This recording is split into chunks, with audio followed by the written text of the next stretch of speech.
Look what I found! Power malt, non-alcoholic malt beverage. What do you think? Should we try to brew a beer? Of course you should.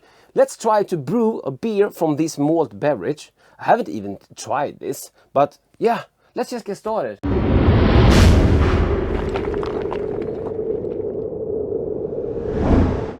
I'm Dr. Hans, this is Dr. Hans Brewery, my channel about beer and homebrewing. So if you want to learn with me how to become better in brewing, or just want to enjoy some madness about homebrewing, consider becoming a subscriber. And of course, hit that little bell to get notifications when I put out a new video, and smash the like button.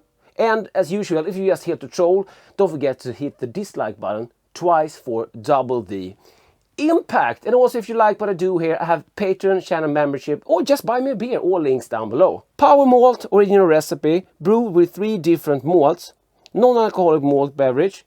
It contains water, barley, sugar, color, hops, carbon dioxide, 17 grams of carbohydrates per 100 milliliter, 14 grams of those are sugars. So I have a hydrometer, I have everything like mise en place here, so we're gonna see how much sugar we have in it, and of course try to ferment it. I'm gonna ferment this in this 5-liter keg. So basically we're just gonna pour it in, aerate it, have some oxygen, so we will bump up the oxygen level, and pitch some yeast on it, put a spunlet on it, and let it rip, hopefully. I was thinking, let's go with a yeast that most of you guys know of, the Saffel US05. So we have some sort of like baseline. Also, we can wash our hands in that. I haven't tasted the malt beverage. It might suck. I won't add anything to it. It doesn't matter what original gravity we were getting. I won't add anything to it. We just try it as is. No extra hop, no extra anything. I don't think this will turn out very well, but it's an experiment. Come on, just being lazy here today. I'm also just gonna let the beer line run through to the bottom. So I'm guessing I will pour some yeast on the first pours. If it's gonna be a problem, I will deal with it now. Not today. I don't think I will need to sanitize anything, but it doesn't really matter. Of course, this is sanitized, but yeah, be like anal about it, I meant. This was just stupid, because this is carbonated. F me, I'm stupid sometimes. We'll have a problem with the carbonation. This will foam up, this will be a mess. I didn't think this through.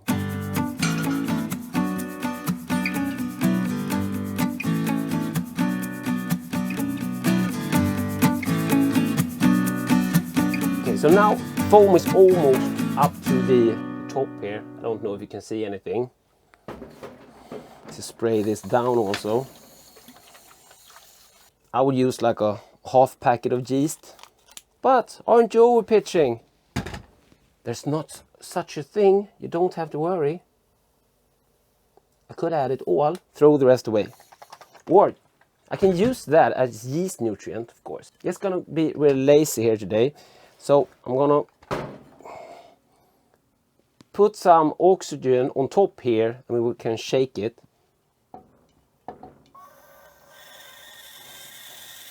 I'm thinking also that we do have quite a lot of yeast in there already. So we'll probably be fine.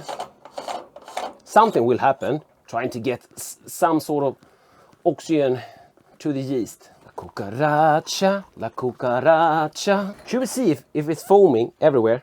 Will it explode on me? No. We're quite all right. Try to get some more oxygen in there.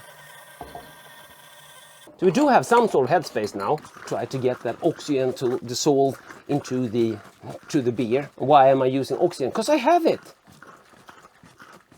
And I want to get more oxygen than just the oxygen that are in the air, because this will be all stripped, of course, because this is a packed beverage. It will all stripped from oxygen. As this is carbonated, I will shake out the carbonation and take a really good gravity, because I can't really take a original gravity now when it's so carved up. Let me put some pressure on here. I got a lot of questions why I do it this way. It's just to dial in the spunding valve. But if you have a bottle, a PET bottle with a carbonation cap, you can pressurize that instead to dial in your spunding valve.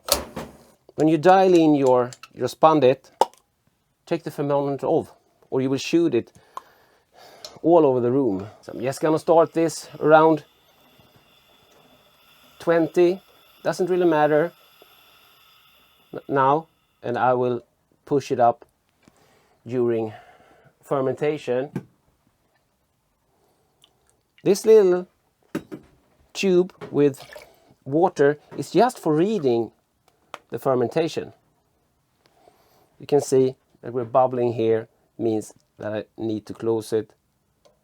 And I'll open it, need to close it down. Yeah, and we're sitting at around 1.5 bars. I wish I had saved another bottle, but I didn't. The foam has settled down in this one, but I do need some more to get an FG reading.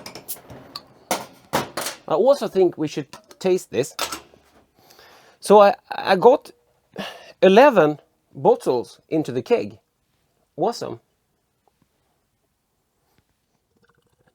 So I will shake the carbonation out of this so I can take a proper gravity reading.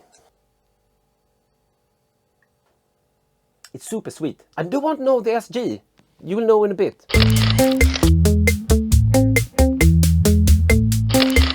So I will just take this up into the main house where it's a little bit hotter than down here. Let's see if this ferments, and see you in the future. We could do like a Scooby-Doo transition. And here we have her. So this is a couple of weeks later. It took about a week to ferment, and then I had let it sit cold for a few weeks. I haven't even tasted this yet. Not behind the scenes, not for like Patreon and channel members content. I've sniffed it. I've taken the gravity. The final gravity ended up at 1018. We did a little guess the FG, like behind the scene content on Patreon and for channel members.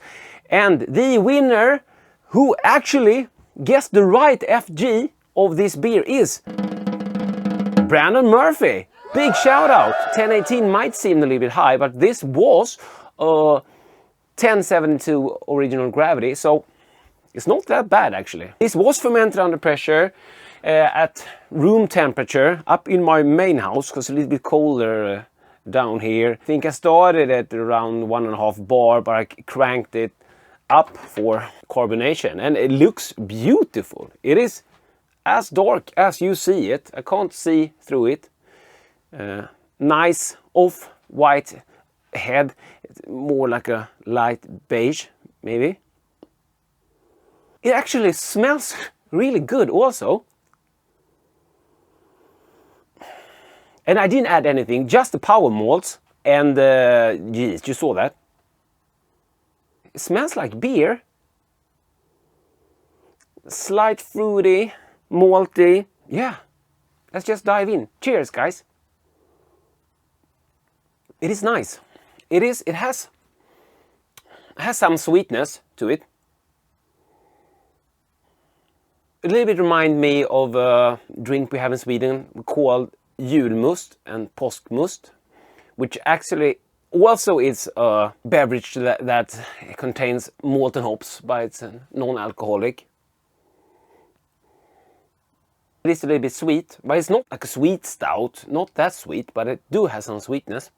So I would have preferred it if it had gone down a little bit further. So maybe we should use a little bit more hungry yeast, or actually we could dilute this before fermentation also, so dilute it down to like 1050. But it's really tasty and doesn't taste any alcohol.